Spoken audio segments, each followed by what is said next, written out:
Bonjour à tous et bienvenue dans cette vidéo dans laquelle je vais vous montrer la réalisation de mon nouveau modèle que j'ai baptisé le Taipan.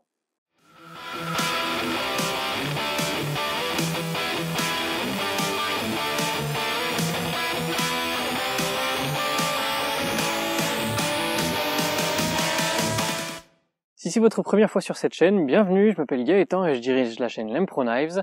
Ici vous allez trouver plein de vidéos de réalisation, de tutos, des conseils et des astuces pour vous en sortir en coutellerie. Pour ce couteau, je vais utiliser une lame de scie, donc la voilà. Comme vous pouvez le voir, je l'ai déjà utilisée et j'ai notamment réalisé le tout premier exemplaire du Taipan dans cette lame de scie. J'ai fait des normalisations, j'ai fait mes tests, mes éprouvettes, je sais que j'arrive à travailler cette lame de scie et avoir de bons résultats avec. C'est pour ça que je peux proposer des couteaux dans cette lame de scie. Cette lame fait 2 mm d'épaisseur et c'est aussi pour ça que je l'ai choisi pour ce couteau, étant donné que celui-ci est destiné à être un bon trancheur.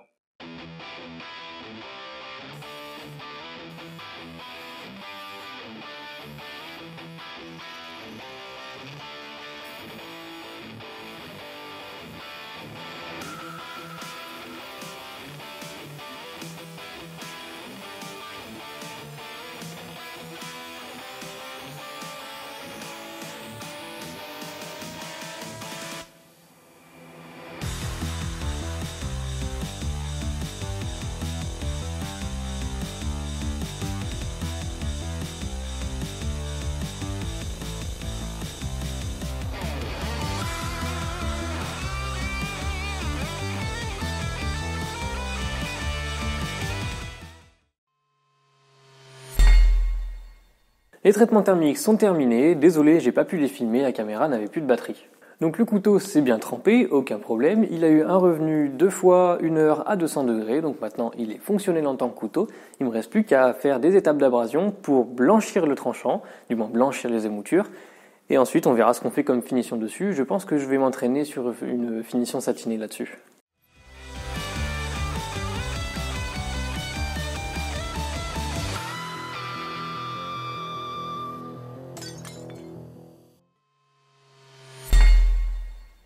Mon travail sur la lame est terminé, il ne me reste plus qu'à la marquer avec mon logo. Je la laisse donc avec un fini satiné au grain 1000, donc j'ai fait ça à la bande cork, j'ai fait une vidéo là-dessus si vous voulez plus de détails. J'aime beaucoup les finitions satinées qui ont un grain très fin et ici ce que j'apprécie beaucoup c'est que quand on joue un petit peu avec la lumière on arrive à voir la ligne de trempe et franchement je trouve ça super classe. Je vais pas aller plus loin dans les étapes de finition, je vais pas faire de polymiroir, je vais pas faire de polissage à la main parce qu'il me faut un couteau de référence et c'est pas souvent que je fais des plats bruts de trempe avec une finition satinée et quand les gens me demandent des exemples, j'ai beau chercher dans mon téléphone, je retrouve pas de photos. Donc on va garder celui-là en finition standard, celui-ci ça va être donc un exemple de standard que je fais en termes de finition sur mes couteaux quand je fais une commande. Et donc maintenant on va passer à la réalisation du manche et pour ça on va pouvoir utiliser une petite pièce de bois qui est relativement fine et c'est aussi pour ça que j'ai dessiné le Taipan avec un manche aussi fin.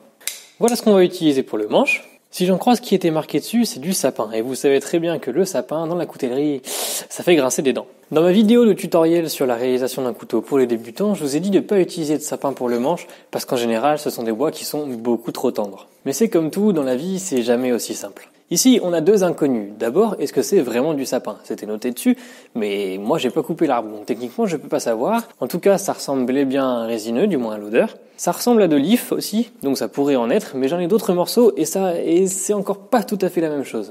Et donc notre deuxième inconnu, c'est aussi d'où vient ce sapin.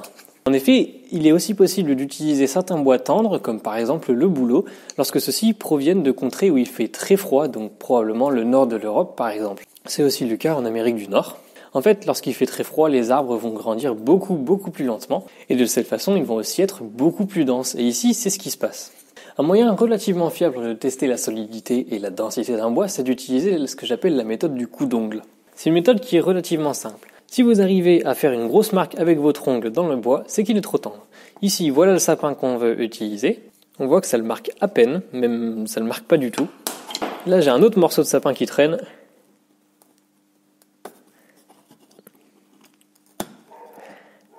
Et j'arrive à l'arracher un petit peu. Donc ça, c'est du vrai pin, ou du moins du sapin, je sais pas. En tout cas, c'est un résineux qui est beaucoup trop tendre. Et celui-ci, à mon avis, est bien assez dur pour de la coutellerie. Donc c'est un résineux, on ne sait pas exactement lequel, mais on va s'en servir parce qu'il a l'air suffisamment dur.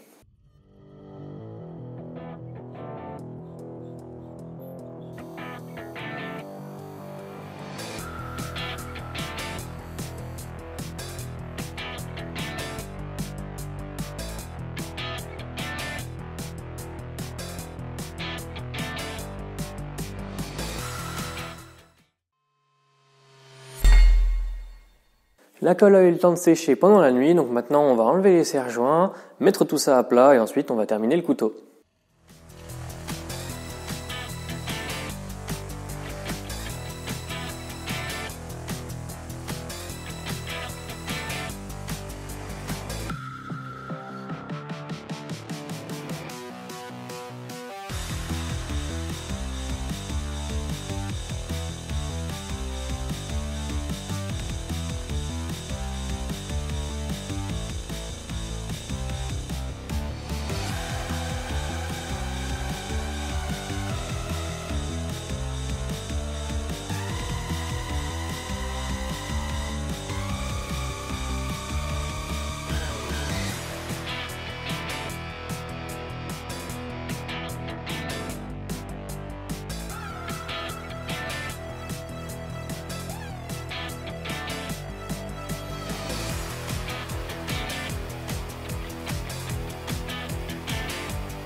Et voilà, le couteau est terminé. Je suis super content du résultat. On a un joli petit couteau qui est très pratique, très maniable. Il a une superbe prise en main et pour tous les travaux légers, il sera parfait. Le tranchant est super fin, donc il est vraiment bien affûté, comme vous avez pu le voir dans le petit test juste avant. Ici, l'acier, c'est de la récupération, mais on m'a dit que les lames de scie, ça pouvait être potentiellement du 80 CRV2. Donc, dans tous les cas, c'est du bon acier, j'ai déjà testé. Et si on avait eu l'idée de révéler la ligne de trempe, on aurait aussi un très joli aspect. Là, on ne l'a pas révélé, donc on reste sur une finition satinée, mais en fonction de comment on fait jouer la lumière, on arrive à la distinguer, et ça, je trouve que c'est plutôt classe quand même. Au niveau du manche, je suis vraiment content, on a de très belles veines et de très belles couleurs. Comme je l'avais anticipé, le sapin est bien assez dur pour être utilisé dans la coutellerie. Attention, je parle pas du sapin en général, je parle de ce morceau de sapin-là. Probablement qu'il a dû grandir dans des contrées assez froides, et du coup, c'est pour ça qu'il est suffisamment dur et suffisamment dense. Et je remercie encore mon ami qui m'a donné ces plaquettes pour pouvoir faire ce couteau. Ça aurait été quand même dommage de passer à côté. Globalement, je suis très content de ce couteau et j'espère qu'à vous, il vous plaît aussi. Donc comme je l'ai dit en début de vidéo, c'est mon nouveau modèle que j'ai baptisé le Taipan. Il est disponible en toutes les épaisseurs allant de 2 à 6 mm et en plusieurs nuances d'acier. Donc il est destiné à du travail léger, mais si on veut, on peut en faire quelque chose de vraiment très costaud. Il suffit d'adapter l'acier et l'épaisseur. Je vous laisse me contacter en privé si vous êtes intéressé par ce modèle. Évidemment, je prends les commandes et ce couteau en question est à vendre au moment où je fais cette vidéo. Voilà, donc j'espère que cette vidéo vous aura plu. J'espère aussi que vous avez pris autant de plaisir à la regarder que moi à faire ce couteau. Si vous avez aimé, n'hésitez pas à laisser un like, à vous abonner pour pas louper mes prochains projets et à me laisser un commentaire si vous avez des suggestions, des questions ou des remarques concernant ce couteau ou globalement des trucs sur la coutellerie.